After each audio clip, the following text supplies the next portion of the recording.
એક વીઘામાં કેટલા ગુંઠા જમીન હોય, બરાબર છે।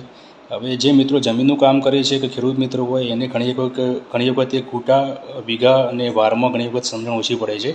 આજે હું આ વિડીયોના માધ્યમ દ્વારા આપને એક બેઝિક કેલ્ક્યુલેશન સમજાવવા માગું છું કે ભાઈ આપણે વીઘાને ગુંઠામાં કેવી રીતે કન્વર્ટ કરી શકીએ અને ગુંઠાને આપણે વારમાં કેવી રીતે કન્વર્ટ કરી શકીએ, બરાબર છે। પહેલી વાત કે ગુજરાતની અંદર બે ભાગ પડે છે, મતલબ તમે સૌરાષ્ટ્ર ડિવિઝનમાં જાઓ તો એક વીઘા બરાબર 16 ગુંઠા જમીન થાય છે। તમે ઉત્તર ગુજરાત કે પછી મધ્ય ગુજરાતમાં આવી જાઓ તો એક વીઘા બરાબર 24 ગુંઠા થાય છે, બરાબર। હવે આનું એકદમ સિમ્પલ કેલ્ક્યુલેશન છે, બરાબર છે, કે એક ગુંઠા બરાબર 121 વાર થાય છે। હવે 121 મલ્ટિપલ તમે 16 કરો, જો આપણે સૌરાષ્ટ્રમાં વાત કરતા હોઈએ તો એમાં જે આન્સર મળે છે તો એક વીઘા બરાબર 16 ગુંઠા મલ્ટિપલ 121 એટલે કે 1906 વાર તમારી જમીન થાય।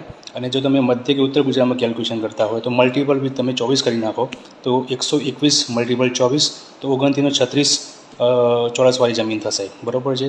તો આવા જ નોલેજવાળા વિડીયો માટે પેજને ફોલો કરો, નીચે કમેન્ટ કરો। Thank you.